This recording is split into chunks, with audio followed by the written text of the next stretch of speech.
ভাগ্যিস কিছু কিছু কাস্টমার ছিল যারা আমাকে ভিডিও কন্টিনিউয়াসলি দেওয়ার জন্য তাড়া দেয়। হ্যালো এভরিওয়ান, কেমন আছো তোমরা সবাই? আশা করি তোমরা সবাই খুব ভালো আছো, আর আমিও খুব ভালো আছি। তো আমি সুস্মিতা, আমি হোমমেড আইস কেক বানাই, আর স্ক্রিনে দেওয়া নাম্বারে তোমরা যে কোনো অর্ডার পারপাস আমার সাথে যোগাযোগ করতে পারো। আর আমার লোকেশান হলো নবদ্বীপ, আর তার আশেপাশে নবদ্বীপের মধ্যে আমার ফ্রি হোম ডেলিভারি থাকে, আর নবদ্বীপের বাইরে শিপিং চার্জ লাগে। তো আজকে প্রপার ডিটেলসে আমি বলে দিলাম, কারণ প্রত্যেকটা ভিডিওতে ডিটেলসে শেয়ার করা হয় না, তো আজকে আমি শেয়ার করে দিলাম। তো আজকে যে কেকটা বানাচ্ছি এটা ছিল 2 পাউন্ডের চকলেট ফ্লেভারের কেক। নিচেরটা একটা 1.5 পাউন্ডে বানিয়েছি, আর ওপরেরটা একটা 1/2 পাউন্ডে বানিয়েছি।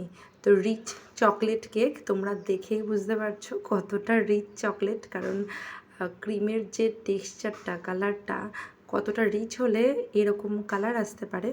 তো সেটা অন্তত দেখেই যারা চকলেট লাভার, চকলেট ভালোবাসো, তারা অন্তত দেখে বুঝতে পারবে।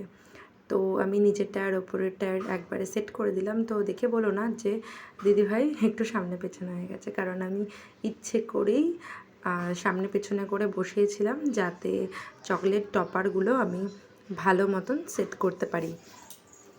আর এবার আমি ডিজাইনটা করতে দেখতে থাকো তোমরা।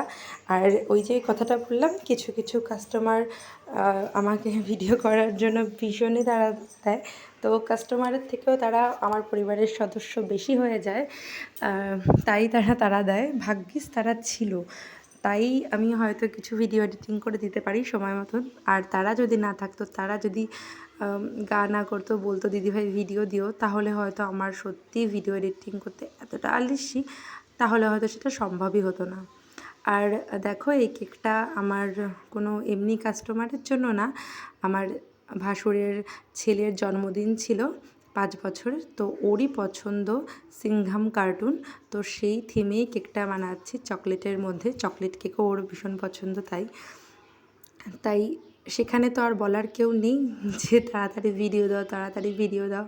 আর সেখানে তাই আমারও মানে চিন্তাভাবনাটা আরও লেট হয়ে গেল। এটাই হচ্ছে ব্যাপার। যদি কোনো কাস্টমারের হতো আর সে যদি বলতো যে তাড়াতাড়ি ভিডিও দাও, হয়তো আমি দিয়ে দিতাম। তো যাই হোক, এই কেকটা ছিল চকলেট ওভারলোডেড কেক। তো জানি না কখন কি ভিডিও আমার ফোনে ক্যাপচার হয়নি, চকলেটগুলো বসানো আর শেয়ার করতে পারলাম না। এখানে আমার হাতে বানানো প্রচুর চকলেট ছিল, আর তার সাথে সাথে ছিল ওরিও বিস্কুট, আর কেনা চকলেটও ছিল, যেমন সাদাটা কেনা চকলেট। তো সব কিছু দিয়ে ডেকোরেট করে আর একটা কাপ কেকও পাশে বসিয়ে দিয়েছিলাম যাতে সুন্দর লাগে। তো এটা আমার কেকের ফাইনাল লুক। তোমরা জানিও তোমাদের কেমন লাগছে। যারা চকলেট প্রেমী তাদের তো ভালোই লাগবে, আর যারা চকলেট প্রেমী নাও তারাও জানিও কেমন লাগলো। তো চলো, আজকের মতন টাটা। আবার দেখা হবে নতুন কোনো একটা ভিডিওর সাথে। আমার ভিডিও যদি ভালো লাগে একটা লাইক কমেন্ট করে যেও। টাটা।